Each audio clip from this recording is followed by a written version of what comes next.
What if I told you you are wasting your life working 8 hours a day for money, when instead you should be having great experiences and actually enjoying your life? In this video, I'll explore the ideas of 4 self-development books that changed my life forever.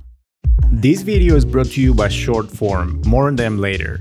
Die with Zero. In this book, Perkins argues that life's meaning is born from experiences and relationships. Therefore, we should aim to invest as much as we can in them before we die. A couple years ago, I used to be on the team of saving as much as I could for the future cause you never know. It's traditional wisdom, you work and save for retirement, the years without an income. It's a solid plan, except most of the money you save for retirement, I'm talking like 80%, is never spent. Saving money you never intend to spend is not a smart financial planning, it's just wasting your life. It represents missed opportunities, sacrificing the value money could have added to your life. Instead, you should be strategic about spending to maximize experiences and get the most value out of life. Why sacrifice the best years of your life when your salary and earning power will only go up? And let's face it, you can have great experiences with money. Now, most people think they'll need millions of dollars in savings to retire, and that's why they work so hard. But the truth is, as you age, your expenses tend to decrease. Despite the fact that some items do get more expensive, like healthcare, other things like clothing and entertainment are much lower, leading to an overall decline in expenses. Unless you are into Balenciaga puffer jackets.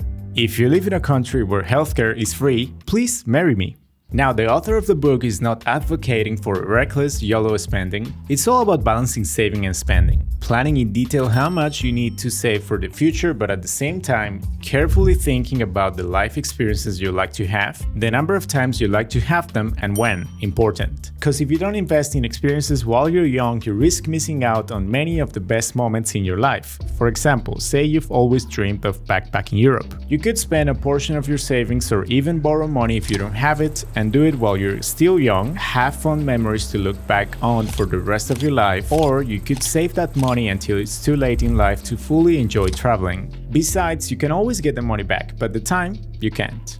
What about your children? Most people save money to pass down to their family members or people they care about in their will. However, waiting until your death to give your cash might mean missing the opportunity to put your money to its best use. If you're leaving money to your kids, when do you think they'll need it the most? When they're 25 or 50? My father exercised this principle with me when I was 17 years old. He thought it was important for me to study abroad, so he sent me to Australia. It is because of this experience I speak different languages, and it opened that adventure-seeking door in my brain. Priceless. Thank you, Dad. If instead I were to receive an inheritance, say at the age of 50, it wouldn't make a big difference, unless I'm broke at that age. I hope that's not the case.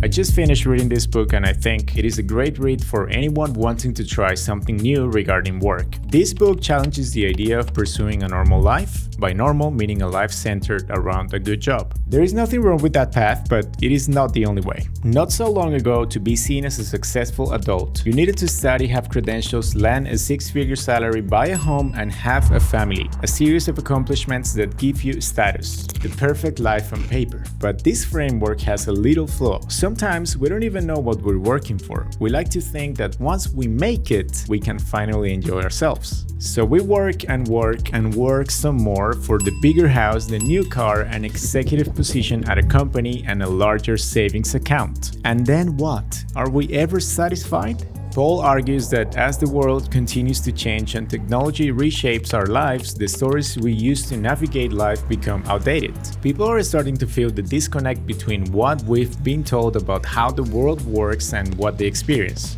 Nowadays, we're seeing more and more that these corner office jobs are not as safe as they seem. You work hard, get promoted, but get laid off anyway. And if you only have one source of income and you're fired at 50, you're screwed. That's a dangerous position, don't you think? It is a fact that as we age, we become more mentally rigid. However, in this day and age, reinvention is one of the most valuable meta skills worth developing. Professor and author Yuval Noah Harari argued that in order to keep up with the world of 2050, you'll need not merely to invent new ideas and products, but above all, reinvent yourself again and again.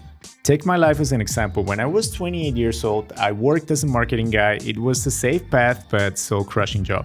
So I had two options: keep the paycheck, have a normal life, or pursue a not so safe but rewarding path. 4 years down the road, I'm doing this. I'm working for myself, creating content. I can afford a good living doing it. I am living proof that there are other ways. Now, my path is not safe, but I'd rather take the risk and see where it takes me than stay put and live with regret. Besides, I can always find a new job if I need it. Read this book and I promise you'll shift your mindset to a place where you know you have more opportunities than you think. Right, so to make this video I had to go back to the books because I'm not that smart. I don't remember most of the things that I read unless I go back to the content. It is one of the reasons I use Shortform. This app makes great non-fiction book guides covering all the book's best ideas in a short and simple format. I find it great to review the content of your favorite books. And you don't even have to read. You can use the audio feature and get the book's most important info in about 40 minutes. The third book I want to review today is 4,000 Weeks, a book about time management. Trendy topic. I've talked about this one before because it is a book that completely changed the way I live. Here's why. I used to be obsessed with productivity and the guilty feeling that I should be getting more done. So I did what everyone does in their productivity journey. Create an environment for maximum concentration, devise the perfect morning routine, study my circadian rhythms, the Pomodoro technique, Parkinson's law. I did everything I could to get more done. And these techniques do work. You'll be 100% more productive. But there is a little caveat. You try to be more productive to work less and have more free time, but later on your productivity journey you learn one thing. The day when you finally have everything under control never arrives. Trying to clear the decks simply makes them fill up again faster. So in a sense, productivity is a trap. Oliver argues that we have around 4,000 weeks in our life. When you think about life in weeks, you realize it is very short. And if you spend your whole life obsessed with getting more done, when are you actually going to enjoy it? This book guide will change the way you approach work and life, so go and check it out. Shortform drops new book guides and articles every week on most topics people care about: business, marketing, health, productivity, self-improvement, psychology, and many more. To get a 5-day free trial and a 20% discount on your membership, you can use my special link. I'll leave all the information in the video description down below. Moving on, one for joy. For anyone who chooses to be alone and enjoys it. It's an introvert's guide to the secret world of solitude, because the best things in life happen to you when you are alone.